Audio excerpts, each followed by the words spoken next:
irmãos, a paz de nosso Senhor Jesus Cristo. Hoje, sexta-feira, dia 9 de abril, estamos na oitava da Páscoa. O evangelho de hoje é tirado de João, capítulo 21, versículo do 1 ao 4, e diz assim: Naquele tempo, Jesus apareceu de novo aos discípulos à beira do mar de Tiberíades. A aparição foi assim.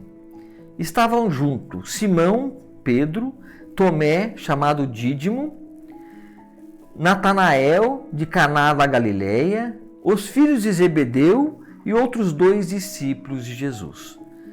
Simão Pedro disse a eles: Eu vou pescar. Eles disseram: Também vamos contigo. Saíram e entraram na barca, mas não pescaram nada naquela noite. Já tinha amanhecido e Jesus estava de pé na margem, mas os discípulos não sabiam que era Jesus. Então Jesus disse: Moços, tende alguma coisa para comer? Responderam: Não. Jesus disse: Lançai a rede à direita da barca e achareis. Lançaram, pois, a rede e não conseguiam puxá-la para fora, por causa da quantidade de peixes. Então o discípulo a quem Jesus amava, disse a Pedro: É o Senhor. Simão Pedro, ouvindo dizer que era o Senhor, vestiu suas roupas, pois estava nu, e atirou-se ao mar. Os outros discípulos vieram com a barca, arrastando a rede com os peixes. Na verdade, não estava longe da terra, mas somente a cerca de 100 metros. Logo que pisaram a terra, viram brasas acesas com peixe em cima e pão. Jesus disse-lhes: Trazei algum dos peixes que apanhastes. Então Simão Pedro subiu ao barco e arrastou a rede para a terra. Estava cheia de 153 grandes peixes. E, apesar de tantos peixes, a rede não se rompeu. Jesus disse-lhes: Vinde comer. Nenhum dos discípulos se atrevia a perguntar quem era ele, pois sabia que era o Senhor. Jesus aproximou-se, tomou o pão e distribuiu por eles, e fez a mesma coisa com o peixe. Essa foi a terceira vez que Jesus, ressuscitado dos mortos, apareceu aos discípulos. Palavra da salvação. Glória a vós, Senhor.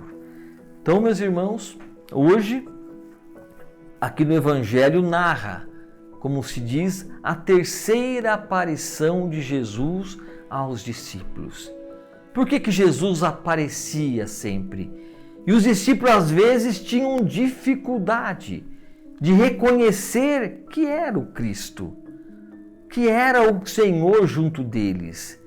E sempre Jesus fazia questão de partir o pão com eles, lembrando sempre da última ceia que eles viveram e presenciaram. Essa é a grande necessidade que nós também temos hoje, de sentir essa presença viva de Cristo Jesus ao nosso lado. Porque Jesus não pode ser como não reconheciam os discípulos, não aparecia da forma que ele era antes, mas pode aparecer através de muitas outras pessoas. É dessa forma que hoje Jesus, vivo, aparece em nossas vidas. Por muitos os seus enviados, por muitos daquele que assume o compromisso da palavra e traga para todos nós no nosso dia a dia. É dessa forma que nós iremos sempre reconhecer Jesus por todos aqueles que nos envia, por todos aqueles que são enviados em nossas vidas, para preencher muitas vezes o vazio que nós nos encontramos. Então, meus irmãos, nesse tempo que nós vivemos da oitava da Páscoa, o tempo da ressurreição de Jesus, aonde ele está presente, onipresente em todos os lugares, em todas as pessoas diante de nossas vidas. É isso que nos torna alegres, por saber que Cristo continua caminhando conosco, continua fazendo parte de nossas vidas. Que Deus abençoe você. Em nome do Pai, do Filho e do Espírito Santo. Amém.